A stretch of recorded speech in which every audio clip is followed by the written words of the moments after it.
പ്രേതത്തെ ഒഴിപ്പിക്കാനുള്ളവർ കണ്ടുപിടിച്ച വസ്തുവാണ്. അതെ, അവര് ഓരോന്ന് പറഞ്ഞ് ആൾക്കാരെ പറ്റിച്ച് ജീവിക്കും. ഒരു മ്യൂച്വൽ അണ്ടർസ്റ്റാൻഡിങ് ഇങ്ങനെ പോകും. അതുപോലെ പ്രേതവും ഉണ്ട്, പ്രേതത്തിനെ ഒഴിപ്പിക്കുന്ന ആൾക്കാരും ഉണ്ട്. പ്രേതത്തിനെ ഒഴിപ്പിക്കുന്ന ആൾക്കാരെ പേടിയാണോ? ഈ പ്രേതം ജീവിച്ചു പോകുന്നത് കൊണ്ട് അതിനെ ചുറ്റിപ്പറ്റി ഒരുപാട് ആൾക്കാർ നിലനിന്ന് പോകുന്നുണ്ട്. ശരിക്കും പ്രേതം ചെയ്യുന്നൊരു നല്ല കാര്യമല്ലേ? ബുദ്ധിയൊട്ടും ഇല്ലാത്ത അല്ലെങ്കിൽ വളരെ തലതെറിച്ചായിട്ടുള്ള പ്രേതമായിട്ട് വന്നിട്ട് ഇങ്ങനെ ചെയ്യുന്നൊക്കെ പറഞ്ഞാൽ എന്ത് ചെയ്യും?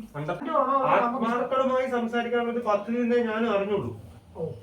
ആത്മാക്കൾക്ക് ഏത് ഭാഷ സംസാരിക്കും? പക്ഷെ ഇത് വേറൊരു സംഭവം ഞാൻ പറയട്ടെ. ഈ സിനിമകളിലൊക്കെ സ്ത്രീകളെ പ്രേതമായിട്ട് ചിത്രീകരിക്കുന്നതിനെ പറ്റി എന്താണ് അഭിപ്രായം?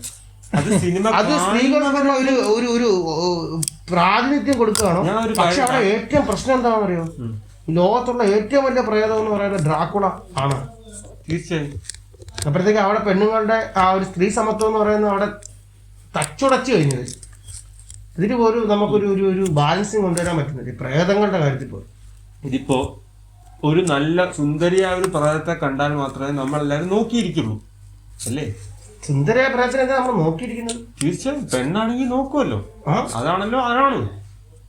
പറയൂ. അപ്പൊ അങ്ങനെ ഒരു പ്രേതത്തെ കൊണ്ടുവന്നാൽ മാത്രമേ ഈ കൊണ്ടുവരുന്ന ആൾക്ക്, ആരാണോ കൊണ്ടുവരുന്നത് അയാൾക്ക്, അതായത് ഇപ്പൊ സിനിമയിലാണെങ്കിൽ ഇതിന്റെ ഡയറക്ടർക്കോ സിനിമയിലെ സംബന്ധപ്പെട്ട് നിൽക്കുന്നവർക്കോ ഉപകാരമുള്ളൂ. അതേസമയം ഇപ്പൊ ഒരു ആൺ പ്രേതത്തെ കൊണ്ടുവന്നു കഴിഞ്ഞാൽ ഒരു പക്ഷേ ഈ സിനിമ ഹിറ്റായെന്ന് വരത്തില്ല. പക്ഷേ അതുപോലെ തന്നെ ആൺപ്രേതത്തെ കൊണ്ടുവന്ന് ഹിറ്റാക്കിയവരും ഉണ്ട്. ആൺപ്രേതമാണല്ലോ ഏറ്റവും ഹിറ്റായത് നമ്മൾ ഡ്രാക്കുള എന്ന് പറയുന്നത്. അത് മാവന്റെ കഴിവ്, എഴുതിയാന്റെ കഴിവ് അല്ലേ? ഡ്രാക്കുളയെ പറ്റി എന്താണ് അഭിപ്രായം? ഡ്രാക്കുള പ്രേതങ്ങൾക്കെല്ലാം ഒരു അഭിമാനമാണെന്ന് തന്നെ ഞാൻ പറഞ്ഞു. ഡ്രാക്കുള പ്രേതമാണോ? ഡ്രാക്കുള ഒരു വാമ്പയറാണ്. പക്ഷെ നമുക്കങ്ങനെ വേർതിരിവൊന്നുമില്ല. നമുക്ക് എല്ലാരും ഒരുപോലെ. ഞാൻ എല്ലാ പിന്നെ തീർച്ചയായിട്ടും ഒരു മരിച്ചു പോയി കഴിഞ്ഞാൽ നമുക്ക് എല്ലാരും ഒരുപോലെ. അല്ല, മരിക്കുന്നവരെ എല്ലാവരും നമുക്ക്. ഈ വാമ്പയർ എന്ന് പറയുന്നത് മരണമില്ലാത്ത സാധനം അല്ലല്ലേ? അതെങ്ങനെ ശരിയാവും? അല്ലല്ലേ, വാമ്പയർ വാമ്പയറിന് മരണമില്ല. അതിങ്ങനെ രക്തം കുടിച്ച് ജീവിച്ചുകൊണ്ടിരിക്കുകയാണ്. പക്ഷെ അത് മനുഷ്യനല്ല, അതുകൊണ്ടാണല്ലോ അതിന് രൂപം മാറാൻ പറ്റുന്നത്. തീർച്ചയായും. പക്ഷെ അത് മരിച്ചിട്ടില്ലാത്ത രൂപം മാറാൻ പറ്റുന്ന ഒരു സാധനത്തിന് നമ്മൾ പ്രേതം എന്ന് പറയും. കാറ്റഗറൈസ് ചെയ്യുമ്പോൾ അത് പ്രേതത്തിന് എക്സ്ട്രാ ഡെഫിനിഷൻ ഒന്നുമില്ല. ഈ മരിച്ചവരാണെന്നോ ഡെഫിനിഷൻ ഒന്നും. ആർക്കും എപ്പോഴും പ്രേതമാണ്. പ്രേതങ്ങൾ വളരെ സമൂഹത്തിന് ആപത്താണോ അല്ലയോ എന്നുള്ള കാര്യം എത്രയും പെട്ടെന്ന് തീരുമാനമാക്കി മാത്രമേ നമുക്ക് ഒരു വീട്ടിലൊരു പ്രേതം എന്നുള്ള പദ്ധതിയെ പറ്റി ഒരു പ്രേതം എന്ന് പറഞ്ഞു കഴിഞ്ഞാൽ എൻ്റെ ഒരു അഭിപ്രായത്തിൽ വളരെ മോശമായിട്ടല്ലോ. മോശമാണോ? വളരെ മോശം. എന്റെ അഭിപ്രായത്തിൽ പ്രേതം അത്ര പ്രശ്നക്കാരനാണെന്ന് എനിക്ക് തോന്നുന്നില്ല. കാരണം വെച്ചാൽ ഇപ്പൊ നമ്മളെങ്ങനെയാണോ പ്രേതത്തെ ഏറ്റെടുക്കുന്നത് അതുപോലെ ഇരിക്കും പ്രേതത്തിന്റെ പെരുമാറ്റം അല്ലേ? ചിലപ്പോൾ ഒരുപാട് ആഗ്രഹങ്ങളൊക്കെ ആയിട്ട് മരിച്ച ഒരാളെ പ്രേതമാണെങ്കിലേ തീർച്ചയായും അതൊക്കെ ഒരുപാട് വിഷമങ്ങളൊക്കെ ഉണ്ടായിരിക്കും. നമ്മൾ അവരുടെ മാനസികാവസ്ഥയും കൂടെ നമ്മൾ പരിഗണിച്ചിട്ട് വേണം അവരോട് പെരുമാറാനായിട്ടുള്ളത്. അത് വളരെ നല്ല കാര്യമാണ്. എനിക്ക് ഈ വരും കാലങ്ങളിൽ അടുത്ത തലമുറയെങ്കിൽ പ്രേതങ്ങളോടുള്ള ഈ ഒരു എന്താണ് അവരൊരു എന്താ പറയുന്നത് സമീപനം നന്നാകും എന്നുള്ള പ്രതീക്ഷയിൽ വേണം നമുക്ക് പോകാനായിട്ട്. ഇവിടെ ആരും എന്റെ അവസ്ഥ പോലും ആരും മൈൻഡ് ചെയ്യുന്നില്ല. എപ്പോഴാണ് ഇനി പ്രേതത്തിന്റെ അവസ്ഥ മൈൻഡ് ചെയ്യാൻ പറ്റും? ഇല്ല, തീർച്ചയായിട്ടും ഇല്ല. എന്റെ ഒരു അഭിപ്രായം എന്ന് വെച്ചാൽ ഈ കൊതുകിനെയൊക്കെ അടിക്കുന്ന ബാറ്റില്ലേ, അതുപോലത്തെ പ്രേതത്തിന് അടിക്കുന്ന ഒരു ബാറ്റ് കണ്ടുപിടിച്ച് എല്ലാത്തിനും അടിക്കണമെന്നാണ് എന്റെ ഒരു. അവൻ പ്രേതം മരിച്ചു പോയില്ലേ? അടിച്ചങ്ങ് കൊല്ലേ, ചത്ത പ്രേതത്തിന് ഒന്നുകൂടെ കൊന്നങ്ങ് വിട്. ഈ ഭൂമിയിൽ വേണ്ടെന്നാണ് എന്റെ അഭിപ്രായം. അങ്ങനെ ചിന്തിക്കുന്നത് അത് ശരിയാണ്. നമ്മൾ എന്തിനാണ് ഭൂമിയിൽ ഇപ്പൊ തന്നെ ആവശ്യത്തിൽ കൂടുതൽ ആൾക്കാരുണ്ട്. എൻ്റെ ഇടയിൽ കൂടെ പ്രേതം ഇനി വെയിറ്റ് ഇല്ലായിരിക്കും, അതുകൊണ്ട് കുഴപ്പമില്ല. എങ്കിലും അപ്പൊ ഈ വെയിറ്റ് ഇല്ലാത്ത പ്രേതത്തിന് പറന്ന് വേറെ അങ്ങോട്ടെങ്കിലും പോകാൻ അതല്ലേ പ്രേതം പറന്നു പോകുന്നത്? അല്ല, ഭൂമിക്ക് വെളിയിൽ നിന്നാണ് ഞാൻ ഉദ്ദേശിച്ചത്. ഇല്ല, അത് പറ്റത്തില്ല. പറന്ന് ഒരു സൈഡിലോട്ട് പോയാൽ പിന്നെ ഇങ്ങനെ പൊക്കോണ്ടിരിക്കും. മനസ്സിലായില്ലേ? ഭൂമിയുടെ വെളിയിൽ ഗ്രാവിറ്റി ഇല്ല. ഭൂമിക്ക് അകത്ത് താമസിക്കാനുള്ള ഇതേ ഉള്ളൂ അവർക്ക്. പ്രേതങ്ങളെ കൊല്ലണമെന്നാണ് താങ്കൾ പറയുന്നത്. പ്രേതങ്ങളെ കൊല്ലണ്ട, ഇല്ലാതാക്കണം. ഇവിടെ വേറെ ഏതൊക്കെ മാർഗം നമുക്ക് ശരിക്കും ഈ ബാറ്റ് വെച്ച് അടിച്ചു കൊല്ലുന്ന പോലെ ഇതുപോലുള്ള ഇത് പാവകളിൽ ഉൾക്കൊള്ളിച്ചിട്ട് എവിടെയെങ്കിലും കൊണ്ട് വെക്കണം, അനങ്ങാതിരിക്കണം. പക്ഷെ അവർക്കൊരു ബുദ്ധിമുട്ടാവും. നമ്മളൊരു റൂമിലൊക്കെ അടച്ചിടുന്ന അങ്ങനെ അവർക്ക് ബുദ്ധിമുട്ടില്ലാത്ത രീതിയിൽ നമുക്ക് അവരില്ല. എങ്കിൽ വേറെ വഴിയുണ്ട്. ഇതുപോലുള്ള പാവകളിലാക്കിയിട്ട് ഈ പാവ നശിപ്പിച്ചെന്നാണ്. കത്തിച്ചും കാണാം. അപ്പൊ അവര് വീണ്ടും വരുന്നു. ഈ പാവ നശിക്കുമ്പോ പാവയിൽ നിന്ന് ഇത് പുറത്തിറങ്ങുന്നത്. അതൊരു നല്ല ചോദ്യമാണ്. അത് ഈ പ്രേതമായിട്ട് ഡീൽ ചെയ്യുന്ന ആൾക്കാരില്ലേ, മറ്റേ നേരത്തെ പറഞ്ഞു, അവരടുത്ത് ചോദിച്ചാൽ കറക്റ്റ് അറിയില്ല. അവര് പറഞ്ഞു തരും. അവര് മനഃപൂർവ്വമാണ് ഈ പ്രേതങ്ങൾ ഇല്ലാതാക്കുക. കാരണം അവർക്ക് ജീവിക്കണമല്ലോ. അല്ല, ഞാനൊക്കെ അറിയാം പ്രേതത്തിനെ എങ്ങനെ ഇല്ലാതാക്കണമെന്ന്. ഈ പ്രേതത്തെ ആണി അടിച്ചു വെക്കുന്ന ഒരു ഏർപ്പാട് പണ്ടുണ്ടായിരുന്നല്ലോ. അതെന്താണ് അങ്ങനെ ചെയ്യാൻ കാരണം? ആണി പ്രേതമാണ്, പക്ഷെ ആണി പേടിയാണോ? അങ്ങനല്ല, പ്രേത ആണിയാണെങ്കിൽ ആർക്കെങ്കിലും അത് വലിച്ചു ഊരാൻ പറ്റും. എന്നാലേ പ്രേതത്തിന് പുറത്തുനിന്ന് വീണ്ടും കാര്യങ്ങൾ ചെയ്യാൻ പറ്റും. അതാണ് അവിടെയാണ് ബിസിനസ്. പ്രേതത്തിനെ നിർത്തി കഴിഞ്ഞാൽ അവരുടെ ബിസിനസ് പോയില്ലേ. കള്ളൻ എല്ലാരും ഇല്ലാതായി കഴിഞ്ഞാൽ പിന്നെ പോലീസിന് പണിയില്ല. അതുകൊണ്ട് അവരാണി ഇങ്ങനെ കാണിച്ചു വെക്കും, ഇത് ഊരാൻ പറ്റുമോ എന്നുള്ള രീതിയിൽ. എല്ലാ ബിസിനസ്സും പോലെ വീണ്ടും വീണ്ടും വീണ്ടും നമ്മൾ അങ്ങോട്ട് ചെല്ലണം. തീർച്ചയായും സിനിമ ഓടിച്ചെന്ന ആണി വലിച്ചു ഊരും, ഒരാവശ്യമില്ല. പക്ഷെ ആണി വലിച്ചു ഊരുമ്പോഴത്തേക്കും വീണ്ടും പ്രേതം വരുന്നു, വീണ്ടും അവർ വരുന്നു, അവർക്ക് അടുത്ത കുറച്ച് കാലത്തേക്കുള്ള ജീവിക്കാനുള്ളത് ഉണ്ടാക്കുന്നു, വീണ്ടും ആണി അടിച്ചു വെക്കുന്നു. ഇനി എങ്ങാനും ആണി അടിച്ചിട്ട് ആരും പിടിച്ചില്ലെങ്കിൽ ഇത് ഇവര് ആരെങ്കിലും കൊണ്ട് അവിടെ എത്തിക്കും, അല്ലെങ്കിൽ അവർ തന്നെ വലിച്ചു ഊരിടും. എന്നിട്ട് വീണ്ടും പ്രേതം വരുന്നു, വീണ്ടും ഇവര്. ഈ സത്യം പറഞ്ഞ ഈ പ്രേതമാണ് മണ്ടൻ. വീണ്ടും ചെല്ലുന്നു, ആണി അടിച്ചു കയറ്റുന്നു, വീണ്ടും ചെല്ലുന്നു, ആണി അടിച്ചു കയറ്റുന്നു. എന്തിനാണ് അത് ഞാൻ നമ്മുടെ ബ്ലാക്ക് പാന്തർ പറഞ്ഞതിനോട് അനുഭവിക്കും. കാരണം അവരടിച്ചും കൊല്ലണം. ഇത്രയും മണ്ടന്മാർ ഈ ഭൂമിയിൽ ജീവിക്കേണ്ട വേണ്ട, അവര് ജീവിക്കാൻ അർഹതയില്ല. പ്രേതങ്ങളെല്ലാം ഉന്മൂലനം ചെയ്ത് കളയണം എന്നാണ്. ഉന്മൂലനം ചെയ്ത് കഴിഞ്ഞാൽ ഇത്ര മണ്ടന്മാരാണ് പ്രേതങ്ങളെ നശിപ്പിക്കണം. പ്രേതം വേണ്ട, മനുഷ്യന്മാരെ കൊണ്ട് തന്നെ ഇവിടെ സഹിക്കാൻ വയ്യാതിരിക്കും. ഈ പ്രേതങ്ങളെ നശിപ്പിക്കണമെന്ന സെയിം അജണ്ടയോട് കൂടിയല്ലേ ഈ പ്രേതങ്ങൾക്കെതിരെ പറയുന്നിരിക്കുന്നത്. അതായത് മറ്റു മന്ത്രവാദികൾ നശിച്ചു പോകുന്നു.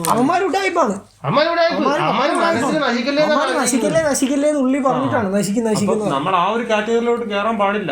ഇല്ല, നമ്മൾ ആ കാറ്റഗറി അല്ല. നമ്മൾ ഈ പൊതുവാണ് പറഞ്ഞാൽ നശിപ്പിക്കണം.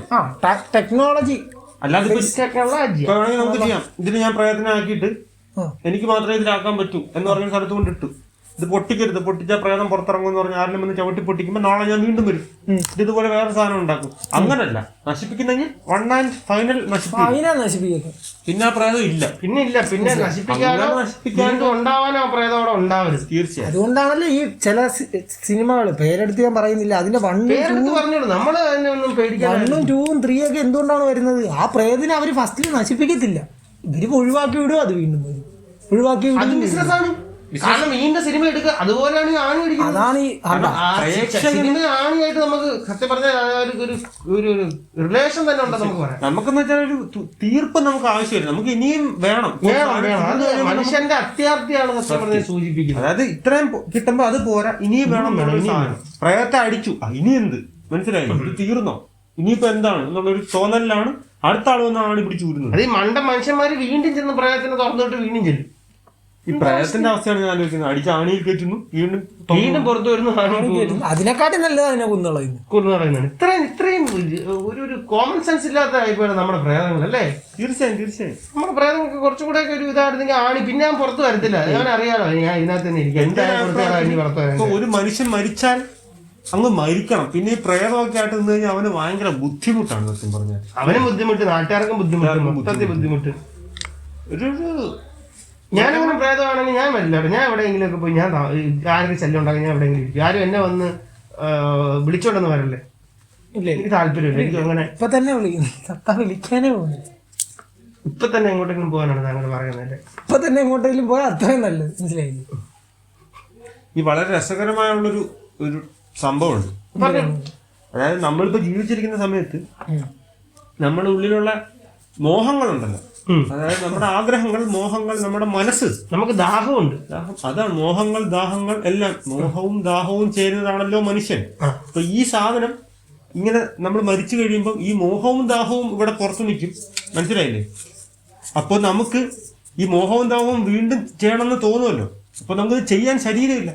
അപ്പോഴാണ് ഈ പ്രേതം പോയി കിടന്ന് ബാക്കിയുള്ളവരിട്ട് ബുദ്ധിമുട്ടിക്കുന്നത്. വേറെ ശരീരത്തിലേക്ക് ശരീരം എന്താണോ ചിലപ്പോൾ ദാഹം കൊണ്ട് കയറി പോകുന്നതാണെങ്കിൽ. അപ്പൊ താങ്കൾ പറയുന്ന പോലെ ദാഹം കൊണ്ട് കയറാണെങ്കിൽ കുറച്ച് വെള്ളം കൊടുത്തത്, അതാണ് ഈ വെള്ളം തളിക്കുന്നത്. അവിടെ പോയിട്ട് അവിടെയാണ് കിടക്കുന്നത്, അതാണ് ഈ വെള്ളം. ചില മറ്റേ പള്ളിയിലച്ഛന്മാരായാലും മറ്റേ അല്ലാത്ത പൂജാരി വരെ ഇങ്ങനെ വെള്ളം ഒഴിക്കുന്നുണ്ട്. ദാഹിച്ച പ്രേതത്തിന് കുറച്ച് ദാഹം തീർക്കുകയാണ്, മോഹം തീർക്കുകയാണ്. ശമനിയായിട്ട് പ്രവർത്തിക്കണം. അതാണ്, അത് ദാഹശമനിയാണ്. അത് കറക്റ്റ് വായിക്കകത്ത് ഒഴിച്ചാൽ സെറ്റ്, പ്രേതം പൊക്കോളൂ കുറച്ചു നേരത്തേക്ക് പ്രേതം. പിന്നെ മോഹവും കൂടെ ഉണ്ടെങ്കിൽ അതുകൂടെ തീർത്തും കിട്ടാതെ. മോഹം എങ്ങനെ തീർക്കാൻ പറ്റും? മോഹം നമുക്ക് ഇങ്ങനെ തളിച്ചു കൊടുക്കാൻ പറ്റില്ലല്ലോ. മോഹം അതിനാണ് അടിക്കുന്നത് ചൂരലിന്, മനസ്സിലായി? അതോടെ അവന്റെ മോഹം തീരണം, മോഹം തീർക്കുന്ന അടിച്ച് മോഹം തീർക്കും അല്ലെ. പിന്നീട് അടുത്ത ജന്മത്തിൽ പോലെ മോഹിക്കരുത്, ഈ അടി കാരണം. നല്ല കാര്യമാണ്. ഇതൊക്കെ ഇങ്ങനെയൊക്കെ ഉണ്ട് ഇതിന്റെ പുറകിൽ. അപ്പൊ ശാസ്ത്രീയമായിട്ട് തന്നെയാണ് ഈ പരിപാടിയൊക്കെ ചെയ്യുന്നത്. അടി കൊടുക്കുന്നത് ശാസ്ത്രീയമായിട്ട് തന്നെയാണ്.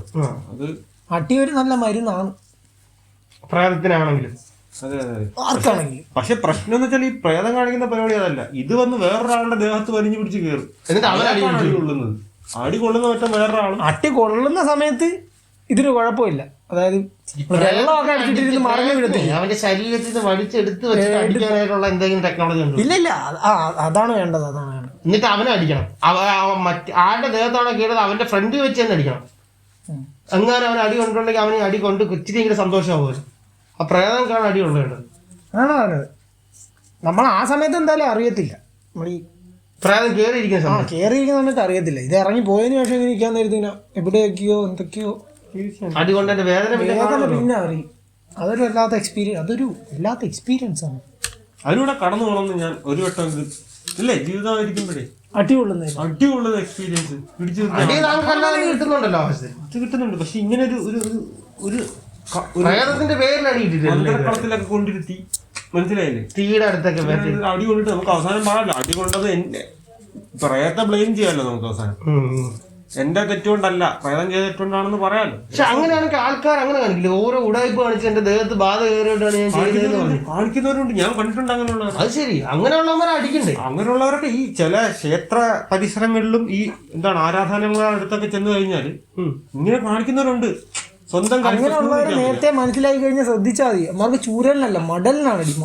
മടല് വെട്ടി അടിക്കണം. അവർ ചൂരലിന്റെ അടി പ്രതീക്ഷ ഇരിക്കത്തുള്ളൂ. അപ്പൊ എന്ത് ചെയ്യണം? മടല് വെട്ടി അടിക്കണം. അപ്പൊ അവന്മാര് പറയാം ഇപ്പൊ ഒഴിഞ്ഞെന്ന് തോന്നുന്നു, മനസ്സിലായില്ലേ? ഇപ്പൊ പോയി ഫസ്റ്റ് അടിയിൽ തന്നെ അവർ ഒഴിഞ്ഞെന്ന് തോന്നണം. എന്നിട്ട് നിർത്തരുത്, വീണ്ടും അടിക്കണം. ഒഴിഞ്ഞില്ലെന്ന് ഒഴിഞ്ഞില്ലെന്ന് പറഞ്ഞടിക്കണം.